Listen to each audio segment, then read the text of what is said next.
Hello friends, आप लोगों का अपना चैनल टारगेट स्टडी में स्वागत है। आज मैं ब्रेन का सेकंड पार्ट लाया हूँ। इसके मैंने पीछे भी एक ब्रेन का पार्ट 1 दिया था, जो आशा करता हूँ कि आप लोगों ने देखा है और समझे भी है। आज मैं ब्रेन के विषय में बताने वाला हूँ। आइए मैं स्टार्ट करता हूँ। ब्रेन के अध्ययन को हम न्यूरोलॉजी कहते हैं। ये क्वेश्चन बहुत बार आया है एग्जामों में, इसलिए बहुत इम्पोर्टेंट है।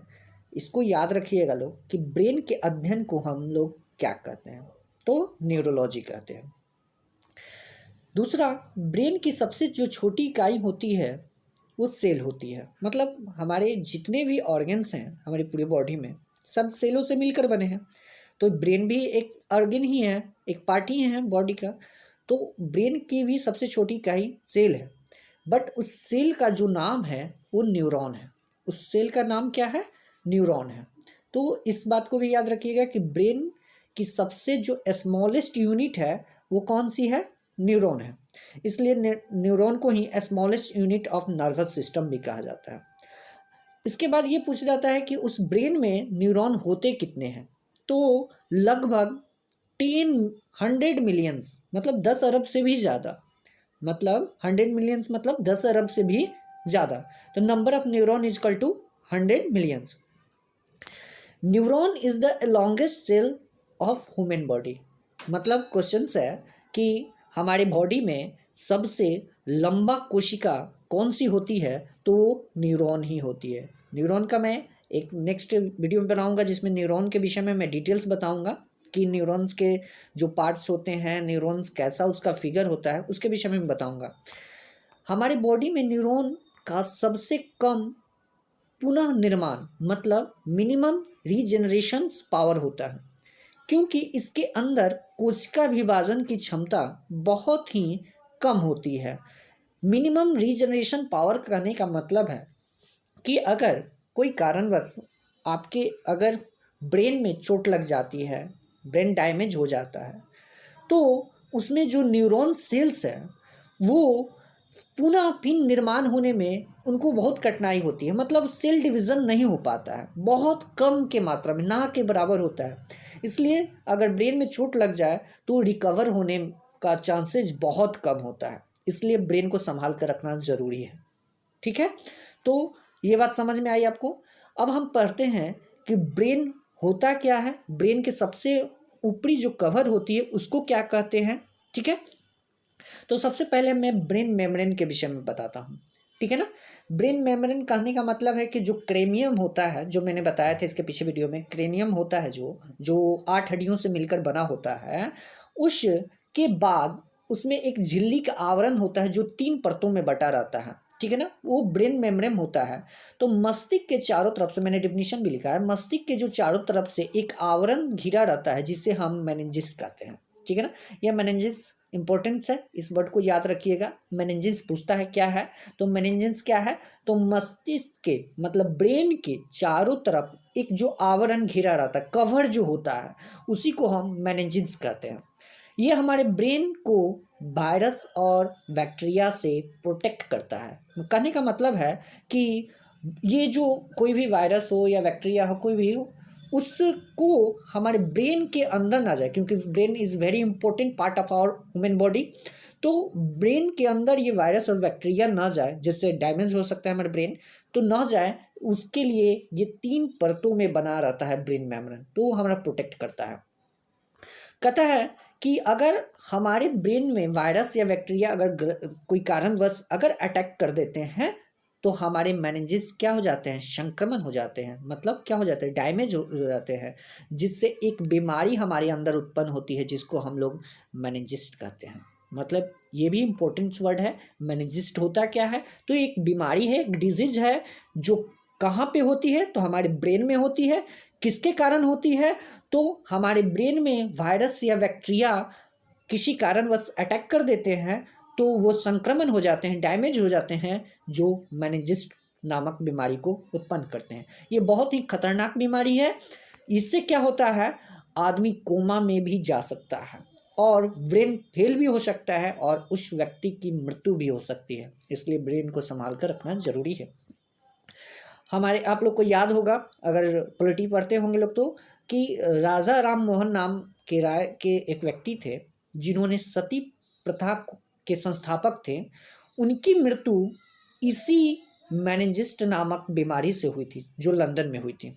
ठीक है, अब हम पढ़ेंगे कि इस मानव मस्तिष्क के भाग कितने होते हैं, कितने भागों में इसको बांटा गया है। तो इसको 3 भागों में बांटा गया है, फोर ब्रेन, मिड ब्रेन और हिंड ब्रेन। ठीक है, 3 भागों में इसको बांटा गया है। ठीक है, फोर ब्रेन, मिड ब्रेन और हिंड ब्रेन।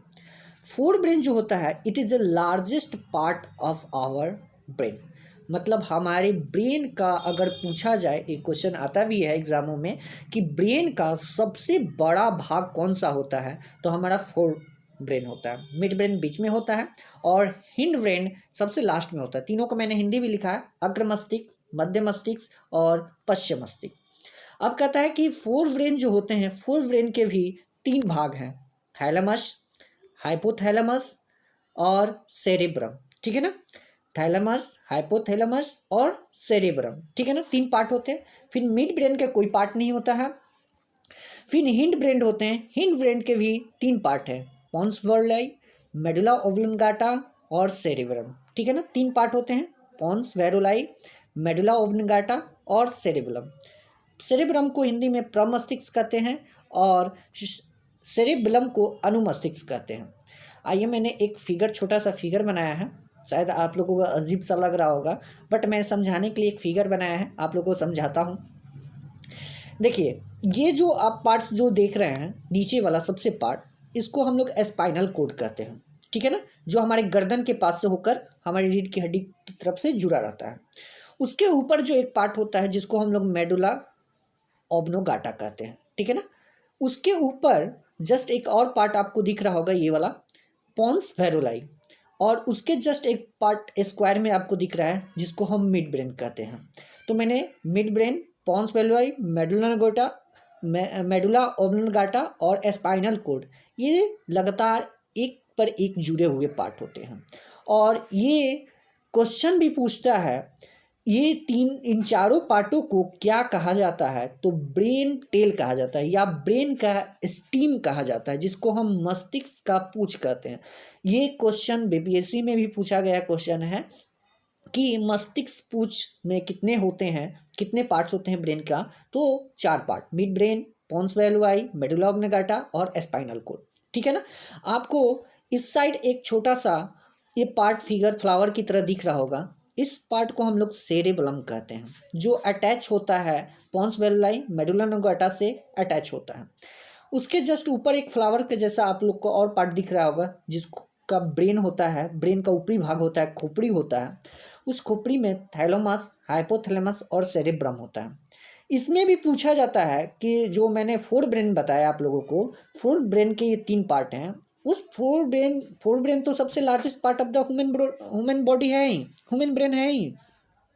उसके सब पार्ट में भी पूछा जाता है कि सब पार्ट में सबसे बड़ा पार्ट कौन सा होता है, तो सेरेब्रम होता है। ठीक है ना, देख भी रहे हैं फिगर के अनुसार से आपको दिख भी रहा होगा कि थैलेमस और हाइपोथैलेमस के बाद बड़ा पार्ट जो दिख रहा है वो सेरेब्रम का है। ठीक है, आइए इसके विषय में एक एक टॉपिक के विषय में बताते जाता हूँ। फर्स्ट मैं पढ़ता हूँ थैलेमस। थैलेमस कहता है कि ये 3 सेंसरी ऑर्गन को नियंत्रित करता है। 5 होते हैं सेंस ऑर्गन, जिसमें आइज होता है, ईयर होता है, नोज होता है, टंग होता है और स्किन होता है। ठीक है ना, ये 5 में से 3 सेंस ऑर्गन को ये कंट्रोल करता है। फर्स्ट कौन, स्मेल,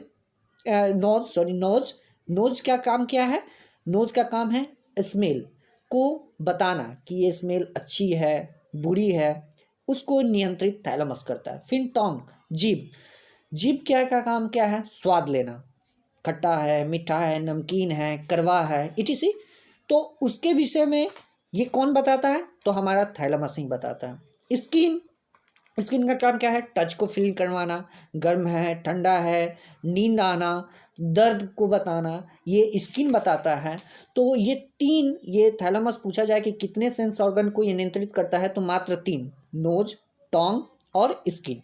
ठीक है, अब इसमें एक बड़ी बात ये याद रखना है कि जो हम लोग दर्द फील करते हैं वो दर्द इंटरनली भी होता है और एक्सटर्नली भी होता है। मतलब अंदर से भी हमको दर्द महसूस होता है और बाहर से, जैसे हमारे बॉडी है, बॉडी पर कोई एक थप्पड़ मार दिया, हमारे गाल पे एक थप्पड़ मार दिया, तो हमको बाहर से फील होगा।